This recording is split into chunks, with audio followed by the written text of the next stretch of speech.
رب المشرقين ورب المغربين نحمده ونصلي على رسوله الكريم اما بعد فاعوذ بالله من الشيطان الرجيم بسم الله الرحمن الرحيم رب اشرح لي صدري ويسر لي امري واحلل عقدة من لساني يفقهوا قولي۔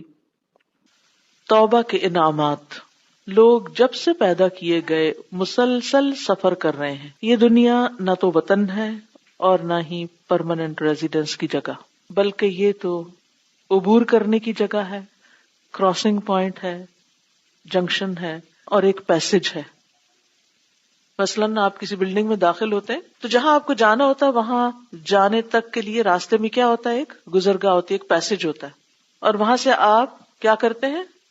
گزر جاتے ہیں اور پہنچتے ہیں اپنی منزل تک۔ تو دنیا جو ہے یہ قرار کی جگہ نہیں ہے، منزل نہیں ہے، ایک پل ہے عبور کرنے کی جگہ۔ پل سے کیسے گزرتے ہیں؟ کسی گلی سے، سڑک سے کیسے گزر جاتے ہیں؟ وہاں کھڑے تھوڑی ہوتے ہیں، چلتے جاتے ہیں کیونکہ مسافر ہیں، پاسر بائے۔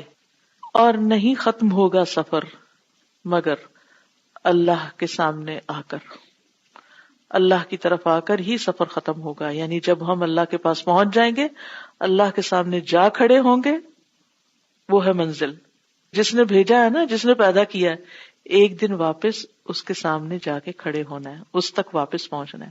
تو جس نے اپنے سفر میں اچھا طریقہ اختیار کیا، اچھی طرح یہ سفر گزارا، تو اسے ہمیشہ کی جنت میں ہمیشہ کی نعمتوں کے ساتھ بدلہ دیا جائے گا۔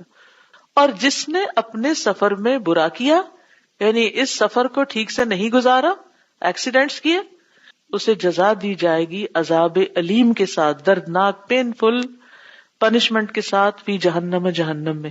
تو خوش قسمت ہے وہ جس نے تیاری کی اس سفر کے لیے اور اس کے لیے پوری طرح تیار ہو گیا، اور اس نے لے لیا زاد راہ تقوی اور نیک اعمال کا۔ یعنی سفر میں اپنے ساتھ کیا رکھا؟ دل میں تقوی اور ظاہر میں نیک اعمال۔ اور بدبخت ہے وہ جس نے ضائع کر دی اپنی عمر غفلت اور گناہوں میں، اپنے اصل منزل کو بھولا رہا، غافل رہا، تو اس کی آمد اپنے رب کے سامنے گناہگاروں، نافرمانوں اور مجرموں کی طرح ہوگی۔ یعنی ایسا شخص نافرمان، گناہگار اور مجرم بن کر کھڑا ہوگا اپنے رب کے سامنے۔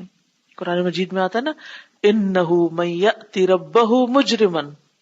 کچھ لوگ ہوں گے جو فرمانبردار حیثیت میں اپنے رب کے سامنے اطاعت کے ساتھ، نیک اعمال کے ساتھ کھڑے ہوں گے، اور کچھ مجرم بن کے کھڑے ہوں گے۔ یعنی اس سفر کے دوران انسان سے لامحالہ طور پر لازماً کچھ نہ کچھ ایسی باتیں ہو جاتی ہیں، کچھ ایسے کام ہو جاتے ہیں جو پسندیدہ نہیں، جن پہ اس کی تعریف نہیں کی جاتی، اس کو اپریشیٹ نہیں کیا جا سکتا۔ کیوں ایسا کیوں ہوتا ہے؟ آپ کے ساتھ ہوتا ہے کہ آپ ایک بات کہنے کے بعد سوچتے ہیں مجھے یہ نہیں کہنا چاہیے تھا؟ کبھی ہوا ایسے؟ اگر اس وقت آپ کا دل کہے بھی نا، نہیں ٹھیک ہے تم سے، لیکن ایک دن گزرتا ہے تو پھر انسان کہتا ہے کیا فائدہ ہوا، نہ ہی کہتا تو اچھا تھا، آئندہ تو میں ایسا کبھی نہیں کروں گا۔ پھر کیا ہوتا ہے؟ پھر ویسی سچویشن آ جاتی، پھر ہم بھول جاتے ہیں، پھر سلپ ہو جاتی۔ یاد رکھیے آدم علیہ السلام کی بھی ایک سلپ تھی، شیطان نے ان کو بھٹکا دیا تھا۔ فَأَزَلَّهُمَ الشَّيْطَانُ، زلہ ہوتا ہے سلپ کرنا۔ تو ہم سے تو کتنی ہی سلپس ہوتی رہتی، کتنی دفعہ پھسلتے ہیں، کبھی زبان پھسلتی ہے، کبھی پاؤں پھسلتا ہے، کیونکہ انسان انوسینٹ نہیں، اور وہ ہر وقت نسیان اور غفلت کا شکار رہتا ہی رہتا ہے۔ یعنی اس سے اکثر بھول چوک ہوتی رہتی ہے، غفلت ہوتی ہے۔ یعنی بہت سے ہمارے گناہ صرف بھولنے کی وجہ سے ہوتے ہیں۔ ویسا نماز میں کوتاہی کیوں ہوتی ہے؟ بھول کی وجہ سے۔ تلاوت میں کوتاہی کیوں ہوتی ہے؟ بھول کی وجہ سے۔ اور کچھ چیزیں غفلت کی وجہ سے بھی ہم پرواہ نہیں کرتے۔ مثلاً آپ نے ایک سورت یاد کی، آپ نے غفلت نہیں برتی، خوب پڑھا، لیکن جب آپ نماز میں کھڑے ہو کے پڑھنے لگتے تو کیا ہوتا ہے؟ وہ لفظ ہی چھوٹ جاتا ہے۔ پھر کوئی آپ کو یاد دلاتا، دیکھیں آپ نے یہ کیا پڑھا۔ اب آپ دیکھیے کہ اسی طرح ہم اللہ کی طرف سفر کر رہے ہیں. یہ سفر کا کانسیپٹ یاد رکھیے کیونکہ بہت سی چیزیں اس سے کنیکٹ ہوتی ہیں. ہم سفر کر رہے ہیں, ہم بیچ میں راستہ بھول گئے ہیں, ہم نے کوئی غلط ٹرن لے لی. اب کوئی ہونا چاہیے نا جو ہمیں بتائے کہ بھائی تم غلط جا رہے ہو. اگر آپ کو ایسٹ جانا ہے اور آپ ویسٹ پہ چلے جائیں تو پھر کیا ہوگا؟ جتنا چاہیں سفر کریں, کیا پہنچیں گے اپنے منزل پہ؟ نہیں. تو اگر کوئی شخص غلط راستے پہ چل پڑا ہے تو کوئی تو ہو جو اس کو بتائے. تو اللہ سبحانہ وتعالیٰ نے ہماری بھول چوک اور ہماری غلطیوں کے باوجود یہ نہیں کیا کہ ہمیں پریشان اور مصیبت میں, اندھیروں میں اور گمراہی میں چھوڑ دیا, بلکہ ہمارے لیے ہدایت کا بندوبست کیا ہے, واپس پلٹنے کا. بلکہ ان پر انعام کیا ہے ایک بہت بڑی نعمت کے ساتھ اور ایک بڑے احسان کے ساتھ ان پر احسان کیا ہے, ان پر بہت بڑا احسان جتلایا ہے. اور وہ کیا ہے؟ اور وہ یہ ہے کہ ان کے لیے توبہ اور رجوع کا دروازہ کھول دیا ہے, انابت کا دروازہ کھول دیا ہے. اور اگر یہ نہ ہوتا کہ اللہ توفیق دے اپنے بندوں کو توبہ کی اور اس کو قبول کر کے ان پہ انعام نہ کرتا تو بندے بہت سخت تنگی میں پڑ جاتے, بہت مشکل میں پڑ جاتے. یہ تو بالکل ایسے ہی ہے کہ جیسے کوئی راستہ تو کیا بھول کے پھر ایسے کھڈوں میں جا کے گرنا شروع کر دے. جسے بعض اوقات آپ نے دیکھا ہوگا جہاز پلین رن وے سے اتر جاتا ہے, لیکن جب تک اللہ نے ہمیں زندگی دی ہے, ہمیں بار بار اللہ نے پلٹنے کا موقع دیا, توبہ کرنے کا, سنبھلنے کا, اپنی اصلاح کرنے کا, اچھے کام کرنے کا چانس دیا ہے ہمیں. تو ہمیں کیا کرنا چاہیے؟ اس سے فائدہ اٹھانا چاہیے. وَأَصَابَهُمُ الْيَأْسُ مِنَ الْمَغْفِرَةِ, اگر اللہ یہ چانس نہ دے تو بندے مایوسی کا شکار ہو جائیں, بخشش سے مایوس ہو جائیں. وَقَصَرَتْ هِمَمُهُمْ عَنْ طَلَبِ الْقُرْبِ مِنْ رَبِّهِمْ, اور ان کی ہمتیں کم ہو جائیں اپنے رب کا قرب تلاش کرنے میں. وَانْقَطَعَ رَجَاؤُهُمْ مِنَ الْعَفْوِ وَالصَّفْحِ وَالْمُسَامَحَةِ, اور ان کی امیدیں ختم ہو جائیں عفو درگزر اور نرمی سے. یعنی پھر انسانوں کے اندر کیا آ جائے؟ مایوسی. تو اس لیے بہت ضروری ہے کہ اللہ سبحانہ وتعالیٰ نے ہمارے لیے جو توبہ کا دروازہ کھول دیا, تو ہم کتنا بھی بھٹک جائیں, کتنے بھی دور نکل جائیں, واپسی کا راستہ ہے. اور یہ بہت بڑی رحمت ہے اللہ کی, ورنہ تو ہم صرف ڈپریشن میں ہی پڑے رہیں. ذرا سوچئے, اگر توبہ نہ ہوتی تو کیا ہوتا؟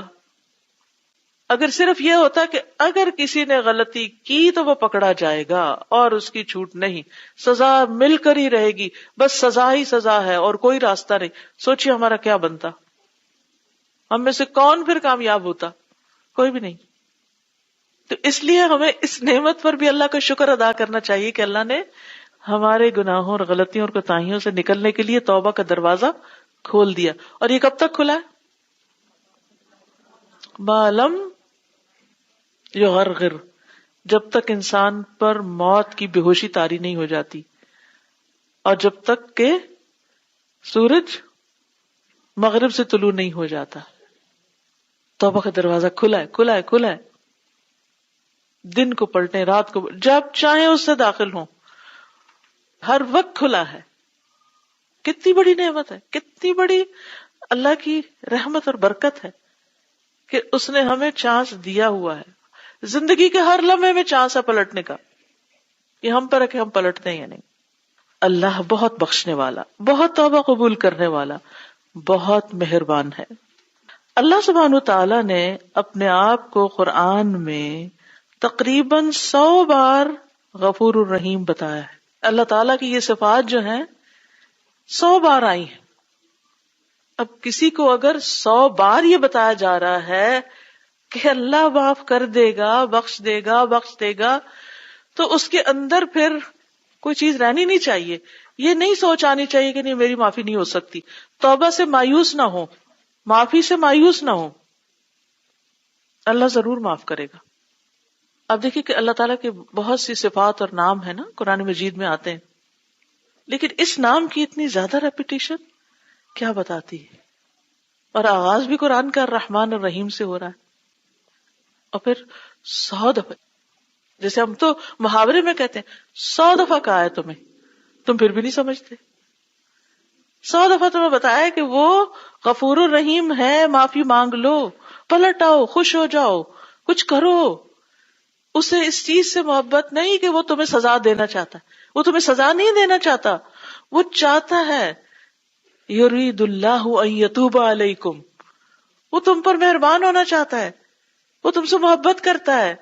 وہ اپنے بندوں کو ذلیل ہوتے نہیں دیکھ سکتا، وہ اپنے بندوں کو شیطان ان کے دشمن کے حوالے کرتے ہوئے نہیں دیکھ سکتا. آپ دیکھیے کہ اللہ تو ہر مثال سے بالا ہے. چھوٹی سی مثال سے ویسے ہی ایک سینیریو آپ سمجھا رہی ہوں آپ کو کہ آپ بہت محبت، محنت، شوق سے مرغیاں پالیں اور ایک دن بلی آئے اور آپ کی ایک پلی پلائی مرغی کو پکڑ کے لے جائے. آپ پہ کیا گزرے گی؟ آپ خوش ہوں گے چلو ایک کام ختم ہوا؟ نہیں، آپ کو یہ ہوگا کہ آپ کو تکلیف ہوگی. اللہ نے ہمیں پیدا کیا ہے، ہم اس کے بندے ہیں، اور شیطان اس مرغی کی طرح ہماری گردن پکڑنے کو ہر وقت تیار ہے. اللہ تعالیٰ اس سے خوش نہیں ہوتا. اللہ کب خوش ہوتا ہے؟ جب بندہ، شیطان اس سے پنجہ چھڑا کے اللہ کی طرف آ جاتا ہے، واپس اللہ کی پناہ میں آ جاتا ہے. اللہ سبحانہ وتعالیٰ اس وقت بے حد و حساب خوش ہوتا ہے. یعنی ایسی خوشی اللہ سبحانہ وتعالیٰ کو ہوتی ہے جس کا بندہ اندازہ ہی نہیں کر سکتا.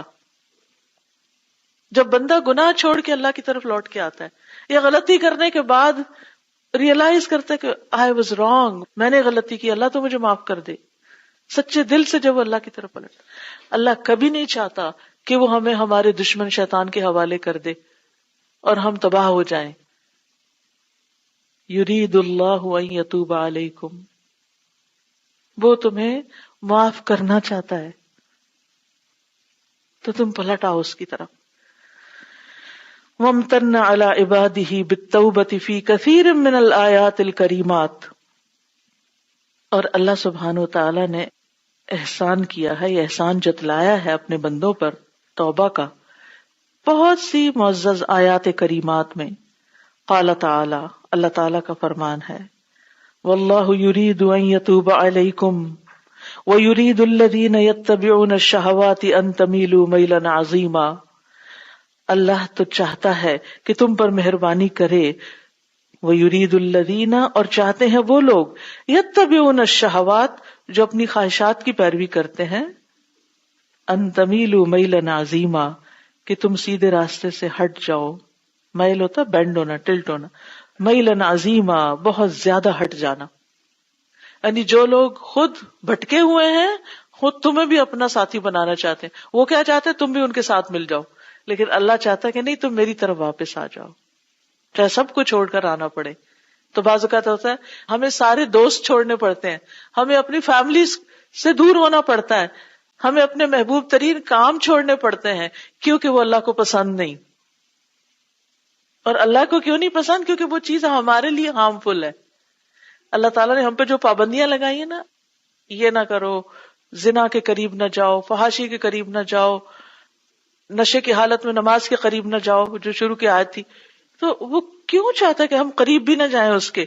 کیونکہ اس کو پتا ہے کہ اگر ہم قریب گئے تو ہم پھنس جائیں گے، اور پھر اس میں ہماری ہلاکت ہے.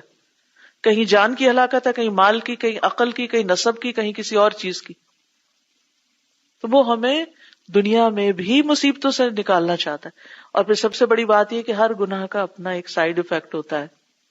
وہ گناہ کی ایک لذت ضرور ہوتی ہے وقتی طور پر، نفس چاہتا ہے اس کو بار بار کرے، کوئی بھی غلط کام اس کو کر کے ایک مزہ آتا ہے. وہ ہمارا جو حیوانی نفس ہے نا، وہ خوش ہوتا ہے اس وقت. لیکن اللہ کو پتا ہے کہ اس خوشی کے بعد جو تکلیف آنے والی اس بندے پر وہ بہت ہی بری ہوگی. تو بہتر ہے کہ نہ ہی جائے اس طرف. تو وہ ہمیں روکتا ہے اس سے، نہیں جاؤ ادھر، نہیں جاؤ. تو قرآن مجید میں جتنی بھی چیزوں کو اس نے ہمارے لیے حرام کیا، خواہ وہ ربا ہے، خواہ وہ حرام ریلیشن شپس ہیں، یا نظروں کا بھٹکنا ہے، یا دل کا بھٹکنا ہے، یہ ساری چیزیں انسان کے لیے تکلیف دہ ہیں، الٹیمیٹلی خسارے کا باعث ہیں، پریشانی کا باعث ہیں. تو اس لیے اللہ کیا چاہتا ہے؟ اس سے نکل آؤ، اس سے چھوڑ دو. ایک اور مثال سے ایک سیناریو سمجھاؤں گی کہ جیسے بچہ چاہتا ہے کہ سنو میں جا کے کھیلے. ماں دیکھتی ہے کہ آج ٹیمپریچر بہت ہی ڈاؤن ہے، سنو میں کھیلے، لیکن اگر 0 ڈگری ہوگا تو کوئی بات نہیں، اگر -10 12 ہے تو وہ کھیلنا تو بہت نقصان دہ ہو سکتا ہے، سنو آئس بنی ہوئی ہو. یہ پھسل جائے گا، اس کی ہڈی پسلی ٹوٹ جائے گی. آج اس کو نہیں جانا چاہیے کہ بچہ کہ چھوٹ چھوٹ کے ہاتھ چھڑا کے جا رہا ہے. لیکن اللہ کو پتا ہے نا کہ ہم جن چیزوں کی طرف بھاگ بھاگ کے جا رہے ہیں وہ ہمارے لیے بڑی خطرناک ہے. ہم اپنی ہڈیاں پسلیاں توڑا بیٹھیں گے ان میں، تو وہ ہمیں روک رہا ہے. یہ اس کی محبت ہے کہ وہ ہمیں روکتا ہے. وہ ماں سے زیادہ محبت کرتا ہے ہم سے، تو اس لیے اس کی بات سن لینی چاہیے.